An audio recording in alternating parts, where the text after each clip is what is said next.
No, sí.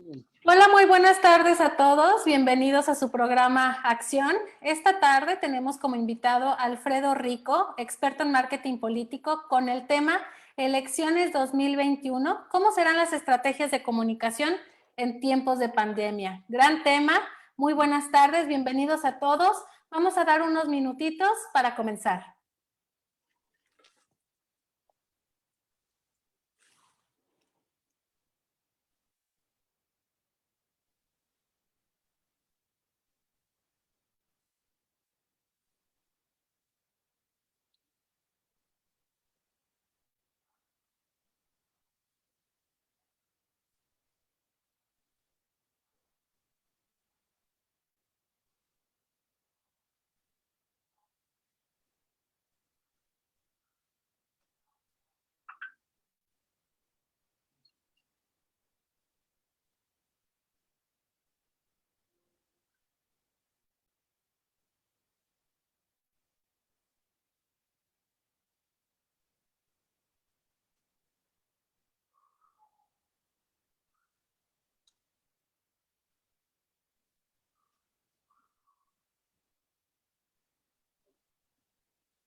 Nuevamente, bienvenidos a todos. En un par de minutos comenzamos.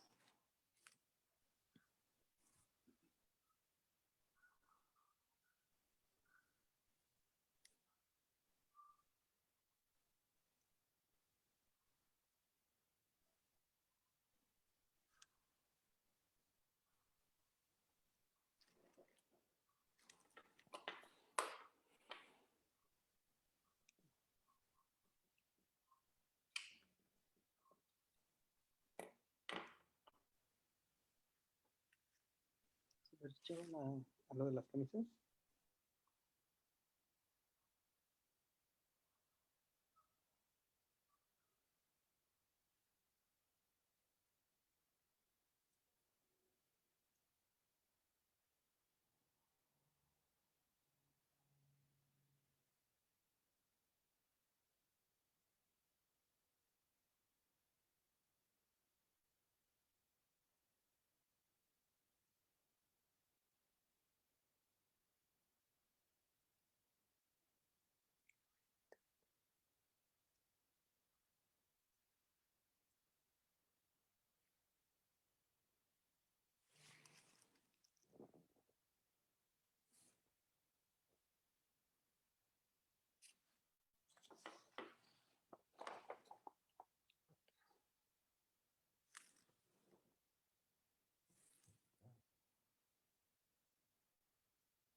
Nuevamente, muy buenas tardes a todos. Gracias por estar con nosotros. Bienvenidos a su programa Acción.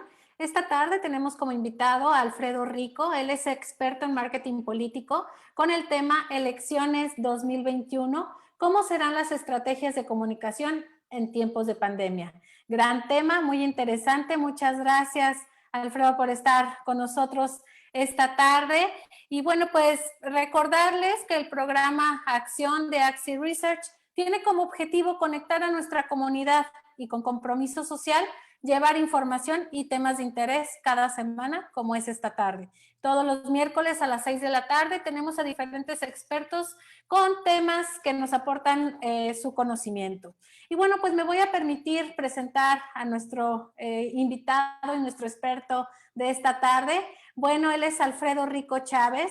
Él es profesor titular de la Universidad de Guadalajara con más de 20 años de antigüedad. Él es sociólogo y maestro en gestión de gobiernos locales con trabajo orientado a los estudios de género, comunicación y política. Fue coordinador de la licenciatura en sociología por 6 años.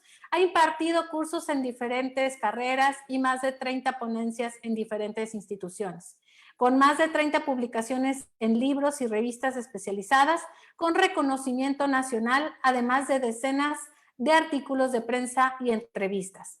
También tiene más de 18 años de experiencia como consultor en comunicación política para diferentes gobiernos y partidos en México y América Latina.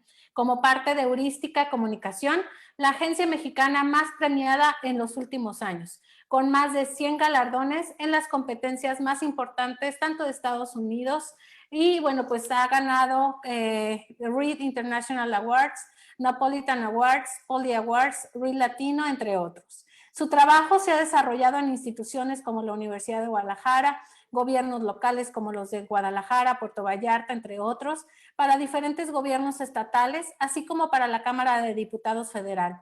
Ha participado como consultor en campañas locales y estatales ganadoras como la de Guadalajara, Jalisco, Ciudad de México y Nayarit, y la campaña presidencial de Andrés Manuel López Obrador en 2018. A nivel internacional participó en la campaña presidencial de la República Dominicana y la campaña para la promoción del voto latino, Diles que voten, en la elección presidencial de Estados Unidos en 2016. Una gran trayectoria, Alfredo, y también, bueno, profesor de posgrado de la maestría en Dirección de Mercadotecnia, donde tengo el gusto de que nos estés también aportando tu gran conocimiento. Bienvenido, Alfredo, toda una gran trayectoria y bueno, pues gracias por estar con nosotros esta tarde. Muchísimas gracias, es un gusto y un honor compartir contigo este espacio. Te agradezco nuevamente la invitación.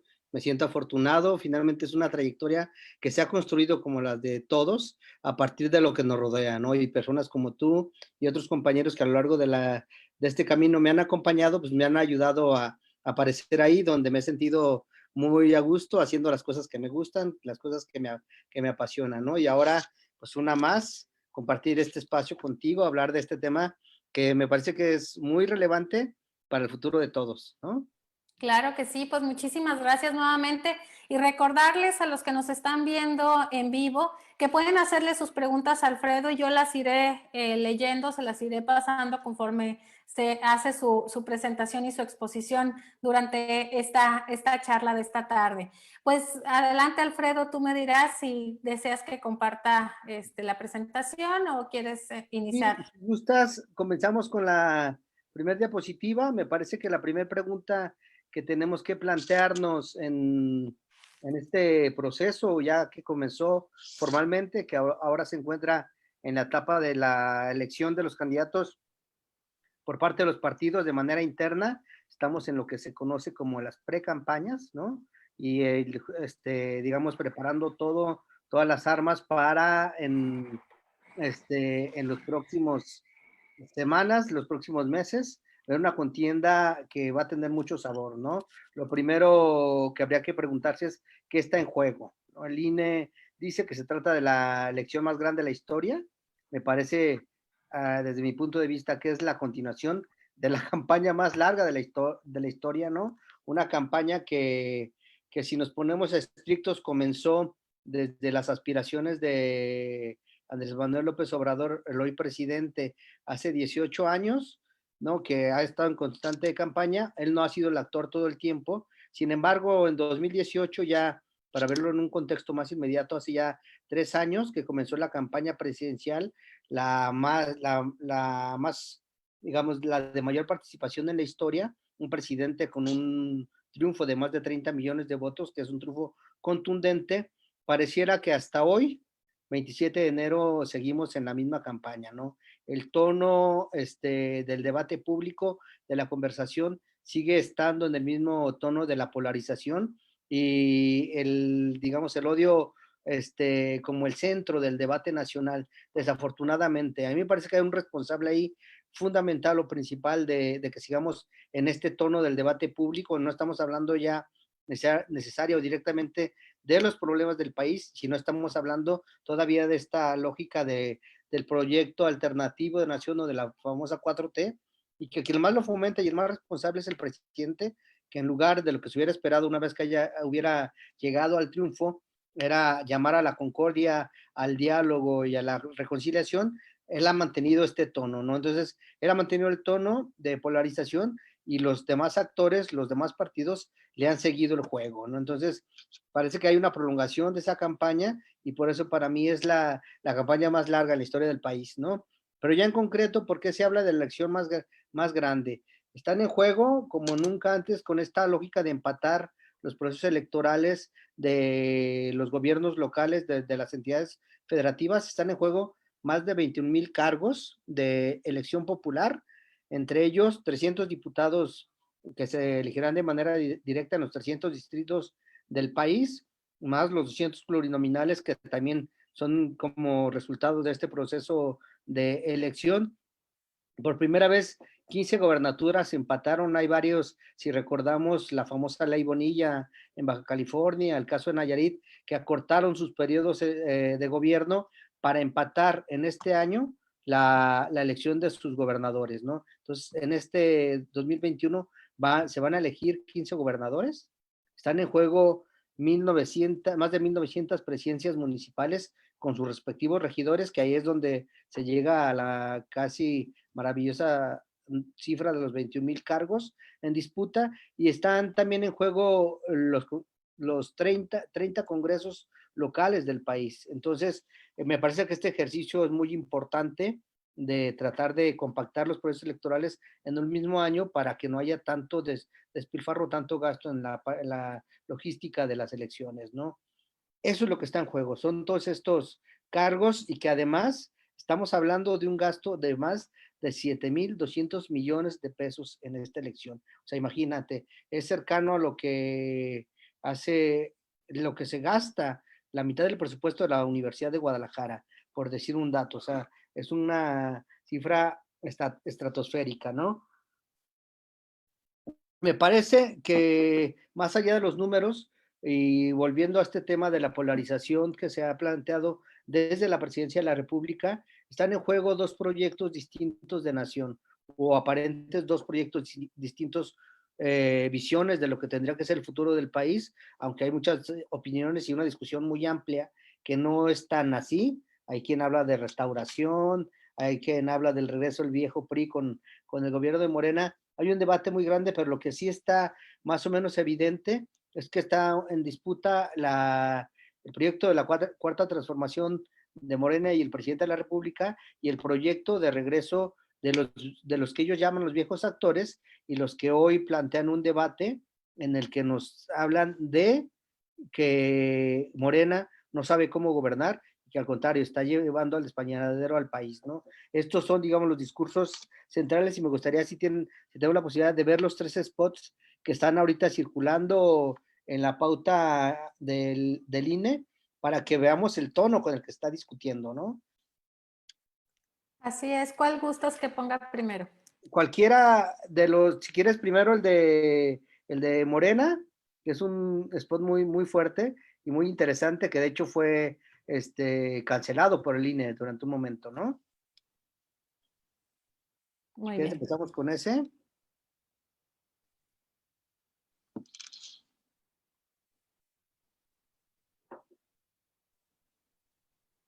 Morena nos prometió que iba a barrer de arriba hacia abajo y lo cumplió. Barrió con ahorros de México. Barrió con los medicamentos. Barrió con las estancias infantiles. Barrió con los apoyos para el campo. Barrió con el empleo. Barrió con los programas de apoyo a las mujeres. Barrió con todo. Morena es una desgracia para México. PRI, el Partido de México. Ese es el del PRI. Ponemos, si quieres, ahora el del PAN.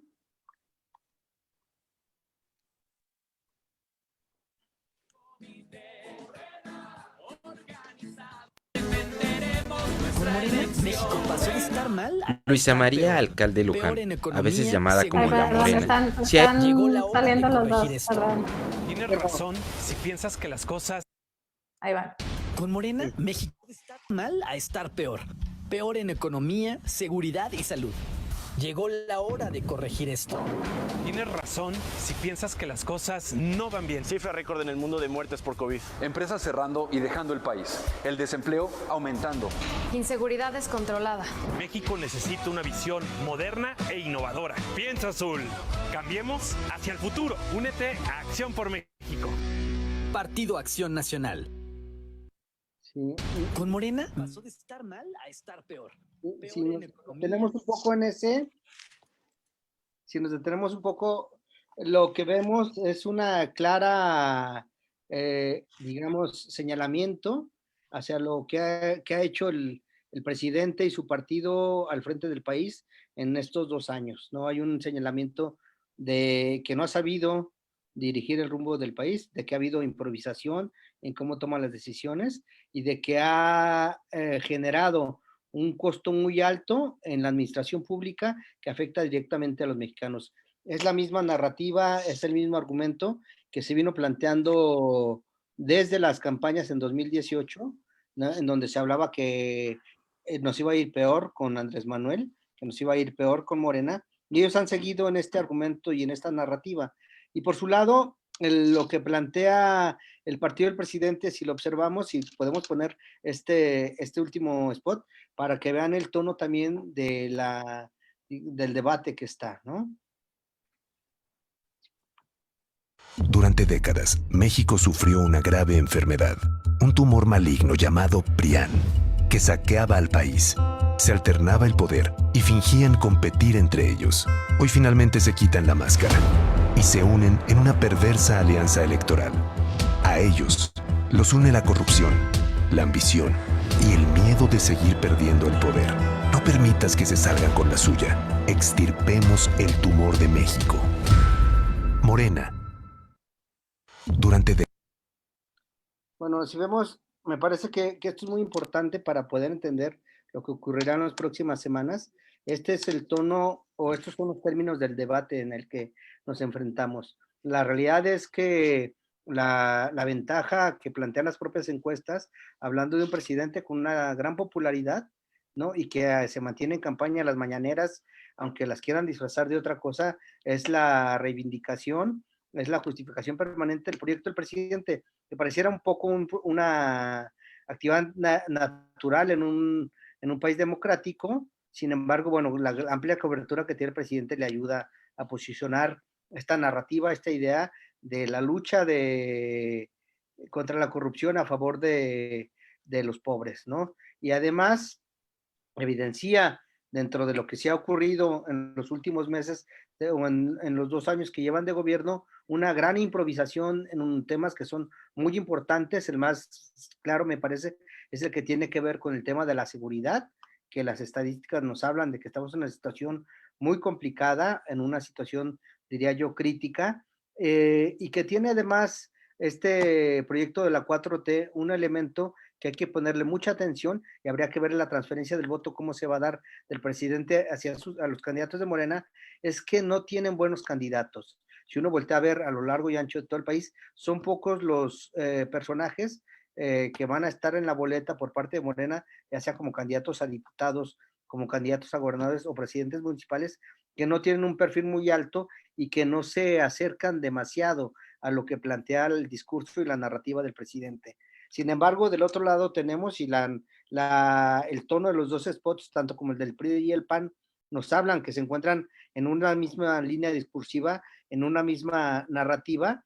Ellos desafortunadamente también están desarticulados. Ya hemos visto las dificultades que tuvieron para armar una coalición, un frente único. Hay en algunos estados, hay en algunas candidaturas en las que no, finalmente no van a ir juntos, y eso tendrá un impacto en las urnas, ¿no? En el resultado electoral.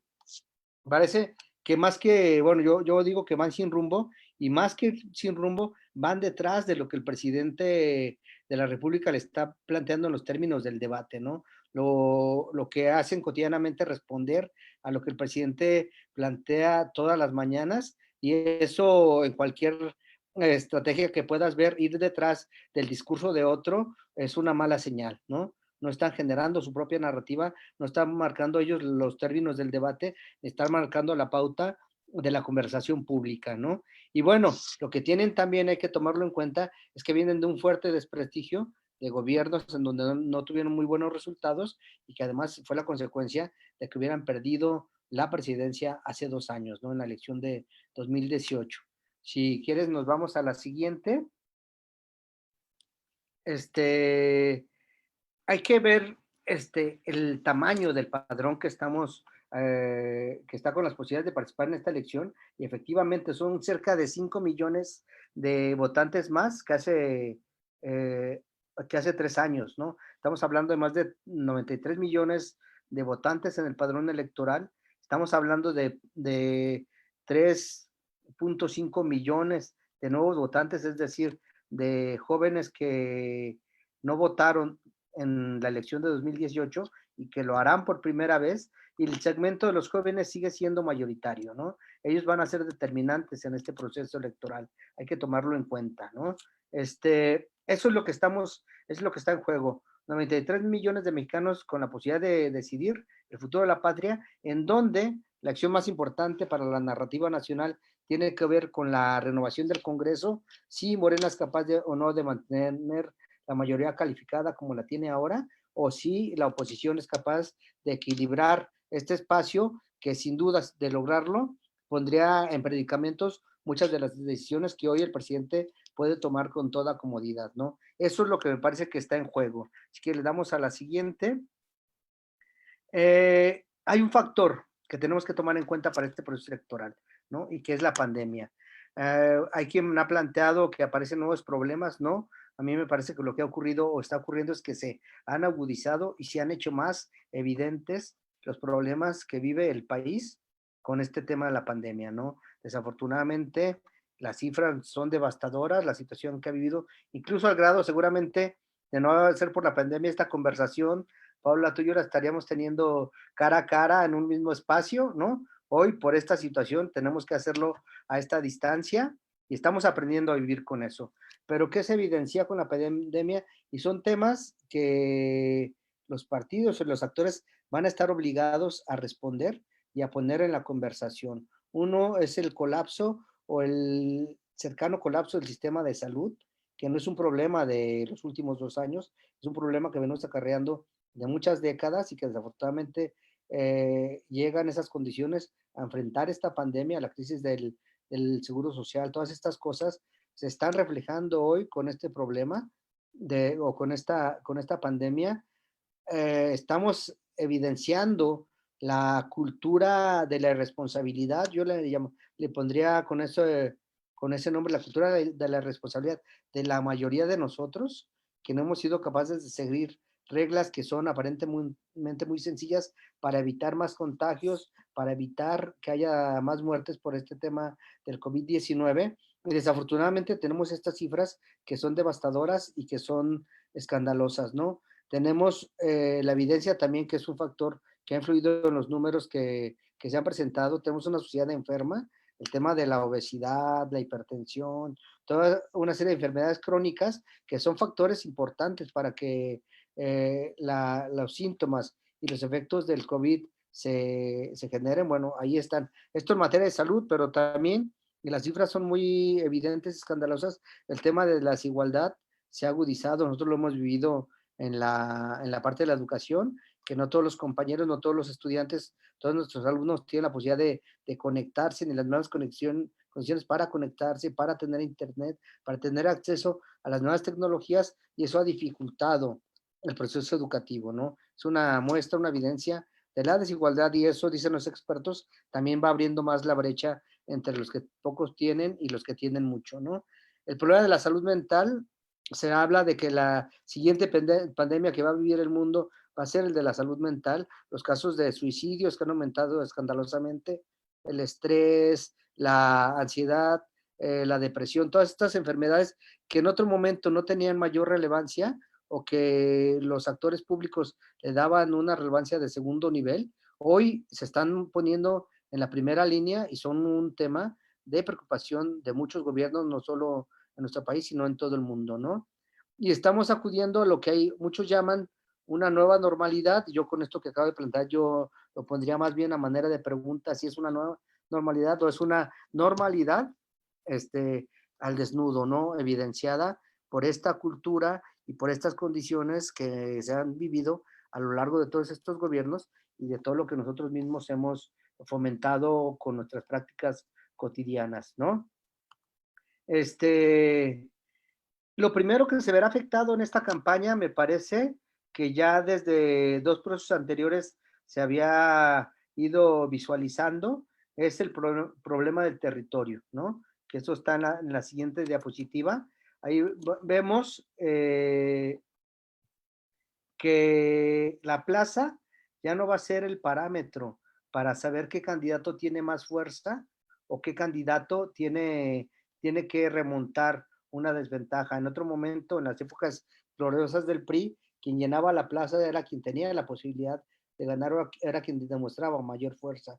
Hoy, las plazas ya no serán referencia, y menos ahora que están restringido la concentración de personas y seguramente por cómo vamos de aquí a junio todavía va a estar con muchas restricciones este tipo de actividades, ¿no?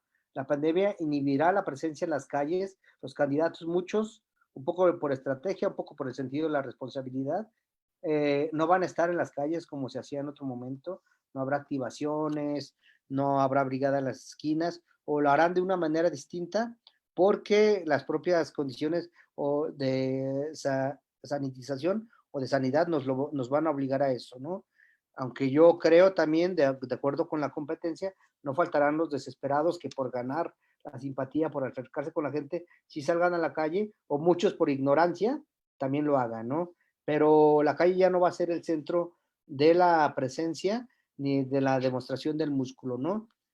La ley limitará las activaciones en tierra, ¿no? Por esta misma condición, los votantes ya no estarán con la misma disposición, ya no solo por el tema de la desconfianza hacia los candidatos o hacia la clase política, ¿no? Sino también como medida de prevención de ya no tener contacto con mucha gente estando en la calle, ¿no? Lo que tal vez sí podamos ver es lo que en los últimos procesos hemos visto, la guerra de las calcas, ¿no? ¿Cuántos vehículos vemos más con una calcomanía apoyando a uno u otro candidato? Esa tal vez son de los pocos terrenos de la calle o del territorio que seguiremos viendo como un espacio de la disputa de la contienda electoral, ¿no? Y el arranque y el cierre de la campaña ya no van a ser el parámetro, ¿no?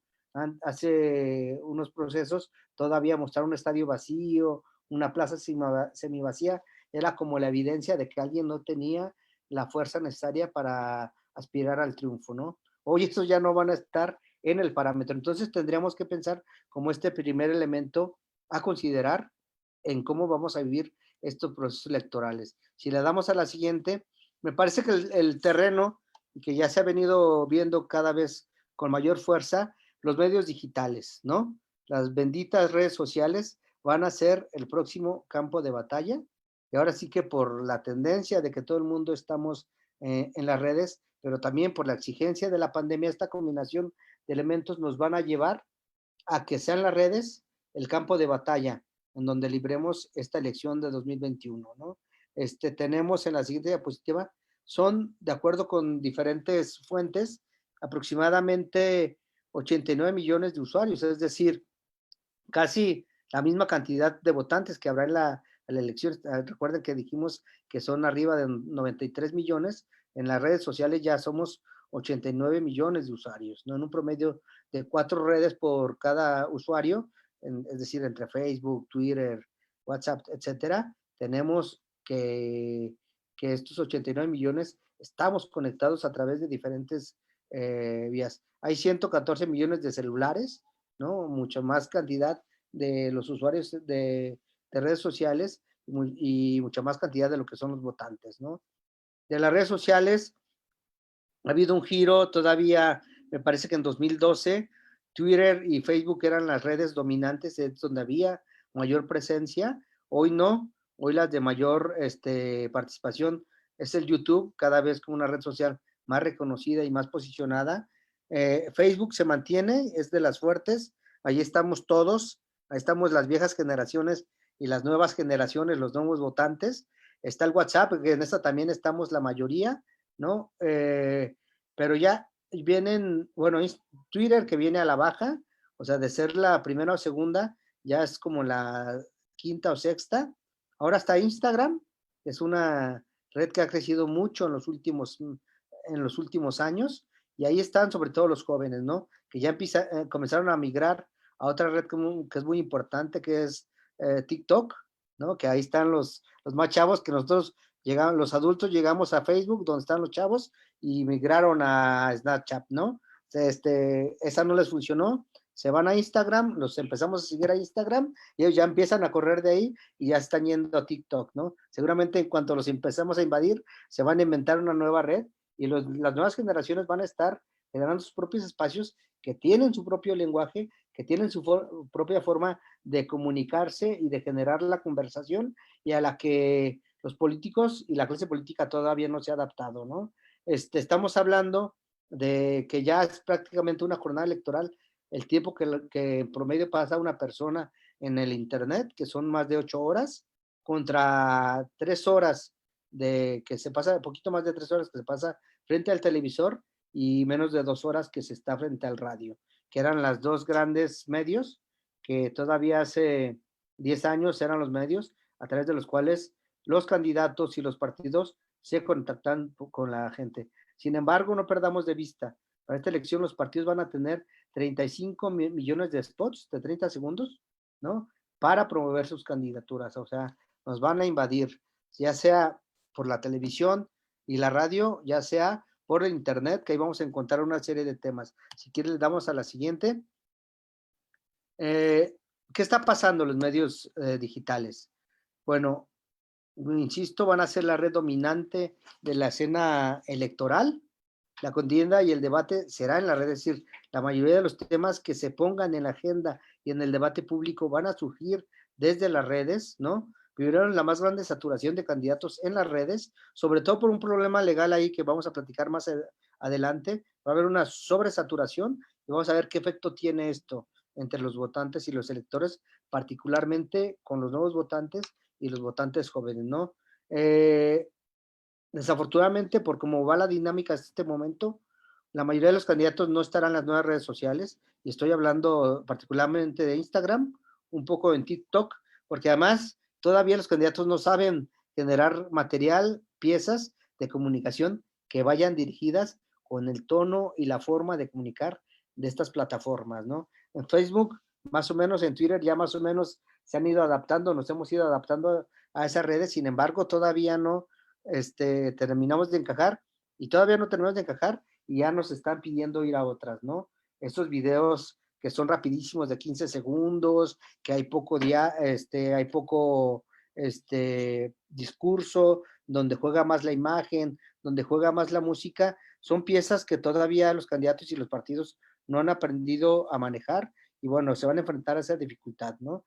Y lo que yo sí creo, no solo por su número, sino por la actividad que han manifestado en los últimos años, los jóvenes van a ser un actor definitivo y decisivo en el proceso electoral. Sigo sosteniendo eso, ¿no? Son mayoría, pero también en sus manos está hacia dónde se inclina la balanza, ¿no?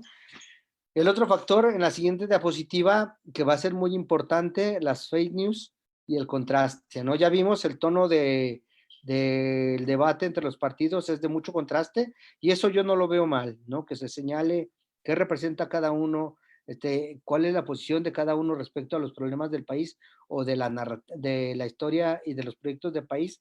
Me parece que es muy sano, que ayuda a que las personas se posicionen y tomen partido. Es al final lo que uno hace en una elección, ¿no? Pero me parece que aquí va a haber un protagonista muy importante, ¿no?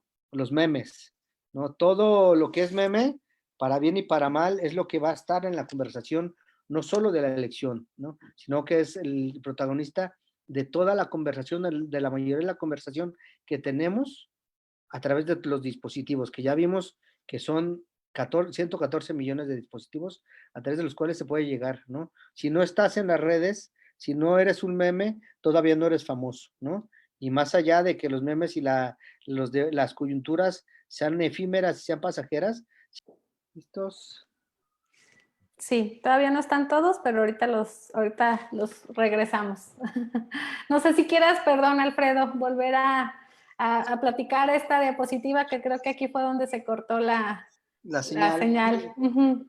Lo que decía es que pienso que va a ser una elección muy memética, ¿no? Los memes van a ser los protagonistas de la elección, un poco por esta cuestión cultural de los mexicanos de hacer mofa y reírnos de todo, entonces vamos a hacer caricatura de todo, ¿no? Pero también creo que quien no está en los memes no está en la conversación y no está en la elección, ¿no? Si no te hacen un meme, no existes, ¿no? Primero un meme y luego existe, ¿no? Entonces, esta manera de comunicar, esta nueva forma de comunicar va a estar presente en la elección, y el candidato y el partido que no lo entienda va a estar fuera y va a estar desfasado de lo que es el debate de la elección 2021. Van a estar, como yo te comentaba, las noticias falsas a todo lo que dan. Aquí, y la guerra de encuestas, evidentemente, por el elemento de que es importante la percepción de que el que va adelante genera un mayor impulso para recibir el apoyo de los ciudadanos. A nadie le gusta estar con el perdedor, ¿no? Estos elementos, si los combinamos con el estado de ánimo de los electores que finalmente van a involucrarse o no en el proceso electoral,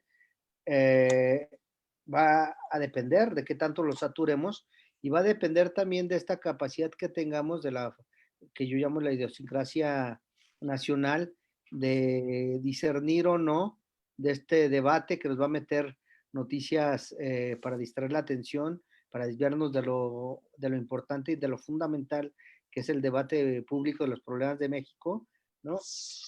Donde la alternativa es el contraste, que es el tono que yo te comentaba, que está en estos spots que ya están al aire por parte de los partidos, que a mí no me asusta, que al contrario, me parece que eso ayuda a enriquecer más y a fortalecer más las posturas de cada uno, a discernir mejor qué representa cada uno de los partidos y cada uno de los candidatos, ¿no? Aunque de pronto tengo la percepción o la preocupación que este debate, lejos de abonarle a cambiar las posturas, lo que ha estado generando es a reforzar los posicionamientos de las personas. El que está a favor de la 4T, lo que ha hecho con este debate de los últimos meses es reforzar esa afinidad y esa simpatía por la 4T, y los que están en contra lo único que han hecho es reforzar también su idea de que el país no va por buen camino y que tenemos que cambiarlo, ¿no? Si quiere le damos a la siguiente diapositiva.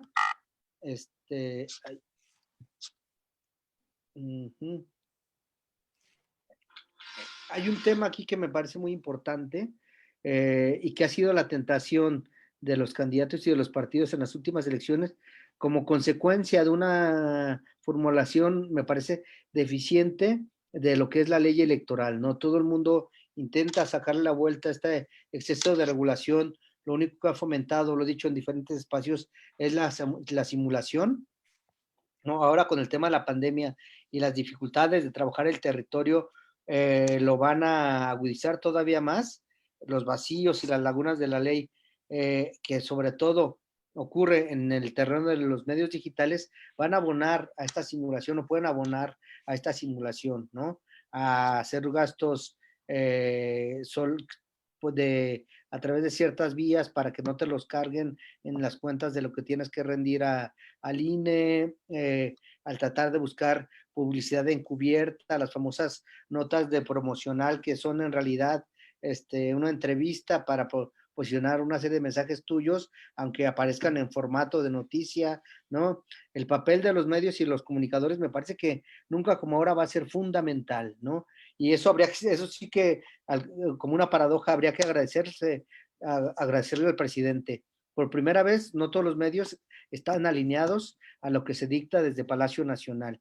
Y eso es lejos de ser una desventura, señalarlo como un mal de este país, yo lo veo como algo que ayuda a fortalecer el debate nacional. Los comunicadores, en la medida que están señalando los excesos del poder, los errores que se cometen desde el gobierno y los excesos que se cometen desde el gobierno, están ayudando a alimentar mejor el criterio de las personas para tomar una postura en la elección, ¿no? Más allá de que si simpatizamos con ellos o no, o más allá de que algunos comunicadores exageran sus notas y las vuelven tendenciosas, yo no creo en eso del periodismo objetivo y libre.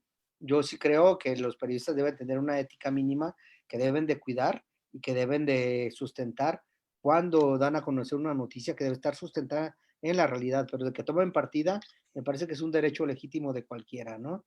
Y a manera de conclusión, ya para cerrar, ¿cuál considero que va a ser la mejor ruta? Ahora sí que esta noción del asesor, del consultor, de dar una opinión a los candidatos, de siempre decirles por dónde creo que tienen que ir las cosas, me traiciona, ¿no? Y hago algunas anotaciones al respecto. Lo primero es que uno debe, a pesar de este gran paraguas del debate nacional de la 4T contra los enemigos de la 4T, no hay que perder de vista de que cada elección, cada espacio, cada cargo en disputa tiene sus propias condiciones y cada candidato tiene sus propias condiciones. No es lo mismo la elección para Morena en Jalisco, donde no tiene las mejores condiciones, que una elección en Tabasco o en la Ciudad de México, donde su presencia y su narrativa es completamente distinta a lo que está acá. No es lo mismo, no será lo mismo la elección para el partido del gobernador, para MC en Jalisco, que en Nuevo León o que seguramente en Chiapas, ¿no? Porque sus condiciones y la narrativa que puedan plantear son completamente distintas. Aquí la cuestión está en quien no sepa dónde está parado, se va a perder en la conversación de la elección y seguramente eso se va a ver reflejado en el resultado de la elección, ¿no? Las campañas ganadoras serán para quienes tengan la mejor capacidad de adaptarse a este debate nacional, pero también de adaptarse a lo que son las exigencias y la manera de conectarse con el público a través de las redes sociales. Insisto, sobre todo de las nuevas redes sociales, en donde los jóvenes están comunicando y dialogando, conversando de una manera muy diferente, ¿no? La visión estratégica, la creatividad y la capacidad de respuesta van a ser la clave desde mi punto de vista para que una campaña y un candidato sea exitoso o no. Y comenzar las audiencias si tienen para que acudan a las urnas, porque no hay que perder de vista que las elecciones intermedias son las que siempre tienen una participación a la baja, son las de menor participación, aunque el debate, la intuición me dice que sí vamos a acudir mayoritariamente a las urnas para ratificar o rectificar la ruta que llevamos hasta ahora. Y el reto para la oposición será superar la narrativa de detener la 4T o defenderla. Si seguimos en el discurso del presidente, en los términos del debate que nos ha presentado el presidente las va a seguir teniendo de ganar, sin duda, ¿no? Si no se suben a esta narrativa, los candidatos van a tener mejores posibilidades y si son capaces, sobre todo, lo que yo llamo de localizar su elección, es decir, de ubicarla en el propio terreno para plantearle a su elector, a su votante inmediato, de qué manera este proceso les va a afectar o les va a beneficiar y por lo tanto de hablarles en el lenguaje y de los temas que a ellos les preocupan y a ellos les interesan. Sin duda va a ser una elección con mucho movimiento. Esta sería mi aportación de entrada, maestra. Ay, pues muchas gracias, Alfredo, y gracias a todos los que se volvieron a conectar. Hay una interrupción en la transmisión, pero sumamente interesante. De hecho, bueno, pues ahora sí que en las dos transmisiones tenemos varios comentarios, que es sumamente interesante el análisis, maestro Alfredo. Saludos, como siempre, con gran claridad en tus planteamientos. Felicidades, magnífico análisis. Saludos, un orgullo ser su amiga, por ahí le comentan. Varios saludos a usted, maestro. Tienes varios admiradores. Pero bueno, una de las preguntas que realizaban también en vivo es la cuestión de cómo han cambiado a tu percepción y a tu experiencia las campañas a lo largo de los años. Mira, hay una cuestión que es muy importante y que sí hay que reconocer, es que la competencia que se vive ahora es muchísimo más equitativa, es muchísimo más auténtica que hace varios años, ¿no? Yo no dejo de pensar en la elección de 2006, cuando todo el aparato de Estado se volcó en una campaña publicitaria abierta, artera, en contra del ahora presidente de la República, ¿no? Donde no había manera, ni había recursos, ni había capacidad de respuesta por parte del PRD en aquel momento, ¿no? Y de su candidato. Era la iniciativa privada, eran los empresarios utilizando todos los medios de comunicación, particularmente la televisión, que era la que funcionaba entonces, en contra de un candidato. Hoy una elección en esas condiciones y con esas características sería impensable. Entonces, la equidad o el sentido de la competencia más equitativo es uno de los primeros cambios importantes. Otro es la emergencia de las redes sociales, que ahora sí pienso que en esta elección van a ser las reinas de la conversación nacional. Y otra, que es así en detrimento, que me parece muy triste y muy grave, es que los discursos y las posturas de los candidatos se ha emparejado de una manera que uno ahora ya no es capaz de distinguir un discurso de un candidato de la ultraderecha, del PAN, del PES o de cualquier otro que ubiques en ese espectro de la política, o un candidato de la ultraizquierda, ¿no? El PT, que en teoría tendría que ser uno de los radicales. Los discursos y los planteamientos son casi los mismos, ¿no? Las posiciones son casi las mismas. Entonces, eso es lo triste del proceso electoral, que se haya, digamos, banalizado el contenido discursivo o con la finalidad de decir aquello que los candidatos creen que los votantes queremos escuchar, ¿no? Hoy todo el mundo habla de equidad y entonces ahora hasta el PAN defiende la equidad, cuando el PAN era un partido, o ha sido históricamente un partido profundamente conservador que defendía a la familia y el papel histórico de las mujeres en el hogar, ¿no? Hoy todo el mundo habla del cuidado del medio ambiente exactamente en el mismo tono y con las mismas posturas. Hoy todo el mundo habla del tema de la seguridad exactamente en el mismo tono y con las mismas posturas. Entonces, yo destacaría esos tres elementos como los que más han significado un cambio respecto a la elección de hoy, y hablaríamos de hace 18 años, hace 21 años, ¿no? Aproximadamente. Así es. Nos hacen otra pregunta. Ante este nuevo panorama, ¿cuál es el reto de los votantes? El reto de los votantes, tener primero la paciencia de aguantar la saturación, o sea, hay que aguantar que nos van a estar atacando por todos los frentes. Si prendemos la televisión, los vamos a ver. Si prendemos el radio, los vamos a ver. Si abrimos la computadora o el celular, los vamos a ver. Primero hay que aguantar, hay que entender que es parte de la cultura democrática, de parte de la necesidad de la participación en los asuntos públicos. La siguiente es tener también la mesura de que todo aquello que escuchemos, pensarlo dos veces antes de creerlo o antes de masticarlo, ¿no? Antes de comérnoslo, porque habrá mucha desinformación, mucha información falsa y habrá muchas mentiras en esta campaña, más que en otras ocasiones. Entonces, tendremos que tener ese cuidado de discernir y sobre todo un sentido de la responsabilidad en dos términos. Por un lado, de decidir en las urnas para que nuestro futuro no esté empeñado en las manos de otros. Y segundo, de sí tomar partido, de decidir si efectivamente queremos que la 4T continúe o queremos que el presidente tenga un equilibrio en el Congreso, ¿no? Esa es una decisión de cada quien, pero sí tener la valentía de asumir una postura y de no dejarse llevar por la superficie del debate, sino ir al fondo y desde ahí decidir hacia dónde nos inclinamos en este proceso electoral, pero insisto, no dejar de participar, ¿no? Así es. Bueno, te hacen otra pregunta. Dice, ¿qué opinas, Alfredo, de los candidatos artistas, futbolistas? Es un derecho, justo hoy lo venía platicando con un compañero, es un derecho de todos los mexicanos, lo dice la Constitución, lo dice la ley electoral, todos tenemos derecho a votar y ser votados.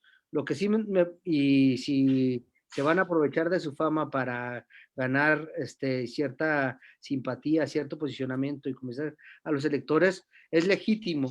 Lo que tenemos que hacer los electores es, efectivamente, discernir si estos personajes tienen la inteligencia, demuestran la capacidad y sobre todo demuestran la visión y una propuesta que nos convenza de que van a hacer un papel decoroso, o si finalmente van a hacer solo aprovechar su fama y ser una marioneta en los espacios a los que aspiran, ¿no? Y discernirlo a partir de eso, si no dejarnos llevar por la primera impresión, sobre todo porque hay muchos que son políticos de oficio y de carrera y que resultan ser un fiasco, ¿no? Al frente de cargos públicos. Entonces, yo no me prejuiciaría en ese sentido, que se aprovechen de la fama de ellos, pero bueno, no nos fijemos en eso.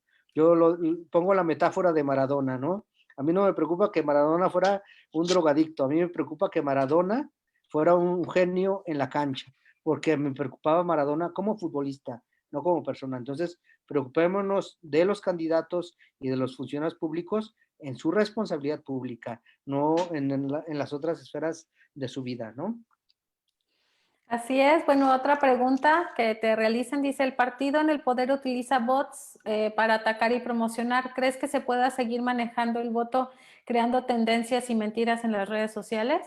No, yo lo decía, es un riesgo. Hay un señalamiento no solo hacia el partido en el poder, hacia todos los partidos. Es una de los grandes riesgos y de las grandes, digamos, lagunas de las redes sociales, que todavía no hemos encontrado la manera de, sin coartar la libertad de expresión, sin coartar la libertad de las personas de manifestar libremente lo que piensan a través de estos medios, hemos podido agarrar cómo sí controlar estas cosas que son, desde mi punto de vista, nocivas para la conversación pública y que afectan directamente, incluso muchas veces, la integridad de las propias personas que están en la contienda, ¿no? Que afectan la imagen de candidatos con falsas noticias, con infamias que son deleznables, ¿no? Y que dejan a las personas en una desnudez muy triste, ¿no? Entonces, esta manera de manejarse, que lo hacen todos, me parece que habría que buscar la manera de tenerlas.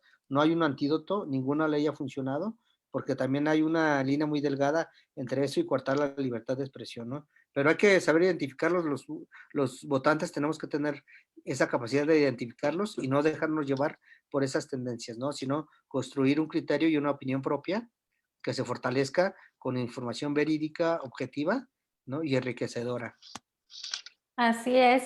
Y bueno, también comentabas, Alfredo, bueno, pues ya obviamente lo que está, la relevancia, ¿no? De las redes sociales, de los más de 90 millones de personas que están en las redes, pero esto combinado con la generación y los jóvenes, ¿no?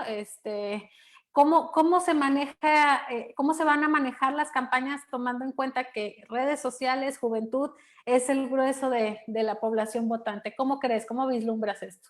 Yo creo que la mayoría de los candidatos van a causar repulsión, o sea, las nuevas generaciones son súper escépticas a todo lo que huela a política, y hablo de las nuevas generaciones, no solo de los que van a votar por primera vez, ¿no? Incluso jóvenes de 30 años, bueno, que para mí todavía son jóvenes, que son escépticos, ¿no? Y lo que sí hemos visto de las últimas 3 elecciones es que la clase política no ha tenido todavía la capacidad de adaptarse a estos medios. Son muy pocos los personajes y los candidatos que se han tenido la posibilidad de conectar y de generar ese vínculo que incite a los jóvenes a involucrarse y a participar. El resultado y la consecuencia, si no logran hacerlo, es que va a haber una muy baja participación de las personas menores de 34 años, ¿no? Ese es mi presagio desafortunado, pero la responsabilidad no es de los jóvenes, o sea, no podemos decir, es que los jóvenes son apáticos, no, es que los que estamos, o los que están en el medio de la política, no han tenido la capacidad de generar las herramientas, de generar los canales para seducirlos y mostrarles lo importante que es que ellos participen y se involucren en el tema de los asuntos públicos, ¿no? Y una elección es el momento en donde los ciudadanos de a pie tienen la posibilidad de incidir en el poder, ¿no? Así es, y bueno, pues preguntarte, hablabas tú de la guerra de las encuestas, esto no es nuevo, en cada elección hay, existe, ¿no? Esta guerra, pero bueno, ahora nos vamos a enfrentar con otra situación, y lo hemos hablado en el gremio, pues, pues algunas empresas, y bueno, pues también dependiendo de los estados, pues no pueden realizar estudios cara a cara, ¿no? Domiciliarios, que metodológicamente podrían ser los más certeros y que te darían una radiografía mejor, ¿no? Entonces se están migrando mucho a las encuestas online, a las encuestas digitales. Eso, además de, bueno, pues sabemos en la guerra de encuestas que nacen, ¿no? Nacen empresas y mueren empresas junto con los candidatos. ¿Qué opinas tú de todo esta, de la situación de las encuestas? Y es un reto muy grande para la industria, ¿no? Para las encuestadoras, cómo migrar y cómo generar una metodología que dé más certeza, porque al final, si tú recuerdas, la encuesta era un instrumento que era fundamental para el diseño de estrategias. Hoy, cuando no tienes esta posibilidad de tener esa radiografía al inicio de un proceso electoral, de saber por dónde darle, cuáles serían las líneas más importantes estratégicamente para hacer una campaña y una elección exitosa, en la medida que no lo tienes, más allá, digo, incluso antes del problema de la guerra de encuestas, es un problema, no solo para las encuestadoras, sino para los estrategas, para los que diseñan la estrategia, ¿no? ¿Cuál es tu punto de partida de la realidad que estás viviendo si no tienes la posibilidad de tener esta medición, ¿no? Ya lo otro, yo decía todavía hace 3 años, yo decía, es que para hacer una encuesta solo necesitas un diseñador, ¿no? Porque es que las famosas fake news, ¿no? Tú tomas un gráfico, ya el logotipo de una empresa ya prestigiosa en mediciones, lo agarras y con el diseñador te ayuda y te le mueve y lo empieza a circular por las redes y hay mucha gente que se engancha y la cree. Un candidato que no tiene ni 4 puntos de preferencia, de pronto lo ves en una encuesta de las empresas nacionales prestigiosas, y va a decir nombres, no los voy a decir, con 40% de preferencia, ¿no? Entonces, ¿cómo ocurrió esto? Si no tienes esta capacidad de discernir, si no tienes otras fuentes de información, te vas a comer esa información, la vas a dar por buena, ¿no? Entonces, no, ahora ya no ni siquiera necesitas al diseñador, o ya cualquiera con las nuevas aplicaciones lo puede hacer desde su teléfono, ¿no? Entonces, esa es la mala fortuna, las ventajas y las desventajas de las redes sociales y de las nuevas tecnologías. Por eso insisto, ahí el mejor antídoto va a ser la capacidad de los ciudadanos para saber a través de qué medios se informan y de analizar con mucho cuidado la información que recibe, ¿no? Para tomar una decisión adecuada en el próximo proceso, ¿no? Sí, me duele escucharte, pero es cierto, digo, finalmente eso es lo que se ve y por eso es tan importante cuidar las empresas que nos dedicamos a la investigación de mercados, cuidar, bueno, pues obviamente la metodología, ¿no? Sobre todo, y tener como base siempre el presentar, ¿no? Con los datos objetivamente hacia el cliente, ¿no? Siempre la verdad. Y bueno, preguntarte, Alfredo, ¿qué viene para ti este 2021? ¿Vas a estar participando? ¿Lo estarás analizando desde afuera? ¿Qué nos platicas? Lo que se pueda platicar. Fíjate que yo me quería tomar mi sexenio sabático, pero creo que no se va a poder. Me han estado invitando, todavía yo ahorita estoy en la responsabilidad universitaria. Cuando me incorporé a la maestría yo estaba muy feliz porque estaba en esa otra cancha que me muevo como pez en el agua, ¿no? Tengo 2 años más bien ya dedicándome particularmente a la universidad, porque no ha habido elecciones. Ahora me han estado coqueteando de varios lugares, ya hasta me siento futbolista. Dije, bueno, ojalá eso me hubiera pasado cuando jugaba fútbol. Y no hay todavía una ruta certera para mí, pero seguramente voy a estar participando con algunos candidatos en este proceso. Todavía no defino dónde y con quién, pero ya me han estado invitando, entonces también de eso me siento afortunado. Dije, bueno, por lo menos no lo hice tan mal en todo este tiempo, que todavía se acuerdan de que ando por ahí, ¿no? Nos avisas en qué estarás trabajando. Yo espero estar felizmente durmiendo las 2 horas de rigor que se duermen en estos tiempos, ¿no? Ahorita estoy durmiendo plácidamente y me gustaría seguir así un buen rato, pero bueno, no depende de uno esas cosas. Vamos a estar ahí en la jugada, espero, ¿no? Sí, yo lo sé, yo lo sé. Y bueno, por eso te preguntaba. También, Alfredo, preguntarte, digo, si se vale, también bajo tu expertise, ¿cómo crees que van a quedar más o menos los resultados en la elección? ¿Cómo se van a manejar? Yo creo, si seguimos como hasta ahora, yo creo que al partido del presidente le va a alcanzar para tener la mayoría en el Congreso. No va a tener, pienso, la mayoría absoluta que tiene ahora con los 330 y tantos diputados, que eso le da para incluso reformas constitucionales y decisiones de ese tipo. No creo que vaya a estar en esas condiciones, pero sí le va a alcanzar para mantener la mayoría, creo.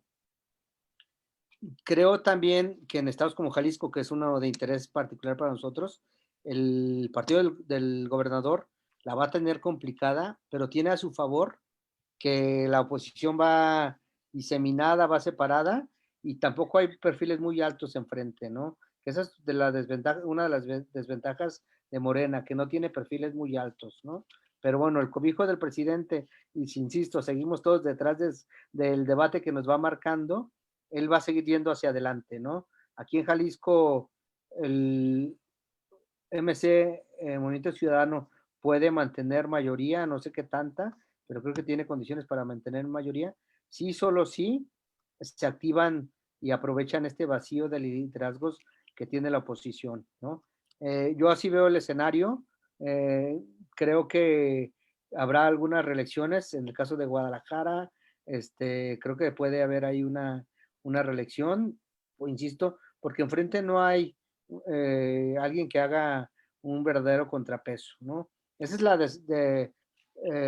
lo desafortunado de este proceso electoral, ¿no? Que no vamos a ver competencias como en otro momento. Yo recuerdo mucho la de Aristóteles Sandoval, que en paz descanse, con Enrique Alfaro, que fue una competencia muy, muy cerrada, ¿no?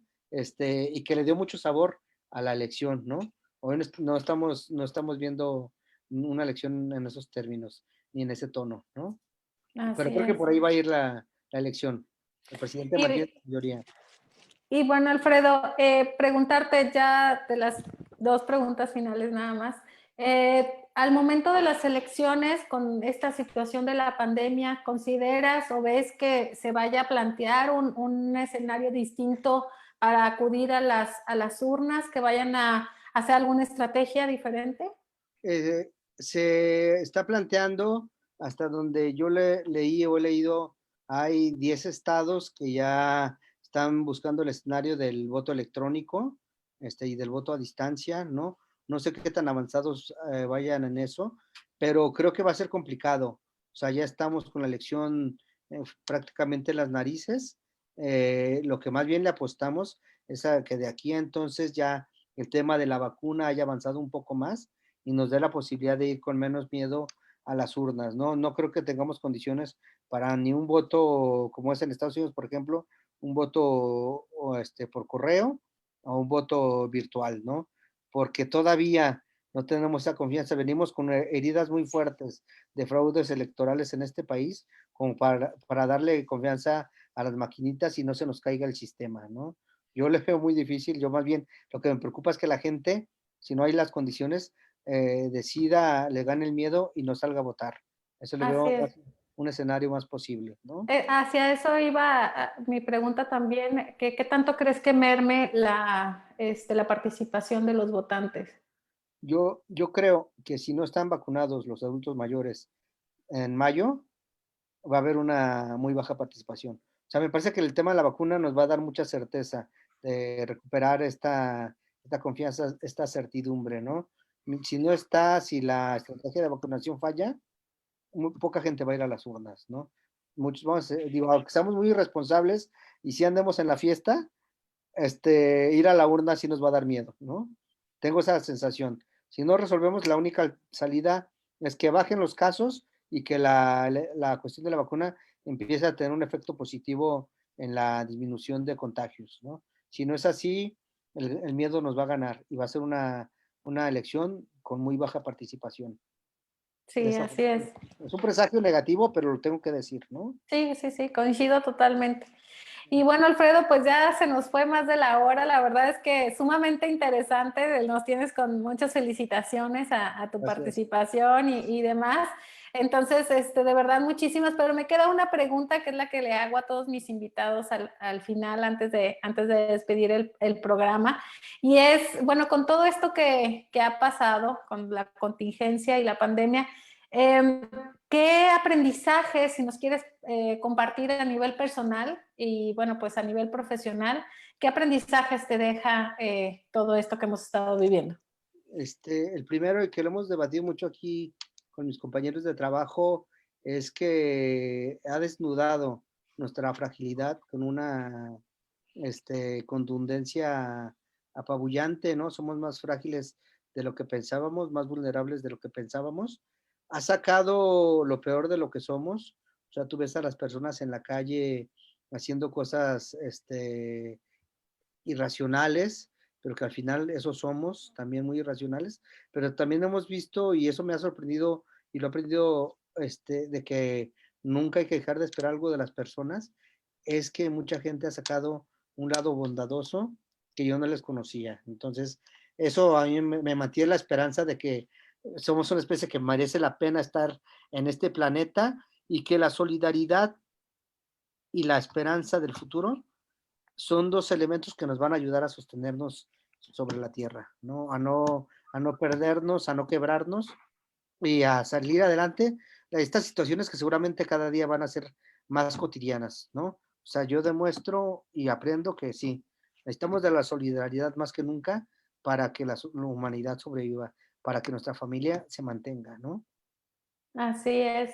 Pues muchas gracias, Alfredo. Me quedo con este mensaje tuyo del final y con todo el aprendizaje y tu conocimiento y tu experiencia que nos transmitiste en esta charla. Muchísimas gracias por tu tiempo también. Sé que andas muy, muy ocupado. Entonces, de verdad, muchísimas gracias a todos los que vieron este programa en estas dos partes, ¿no?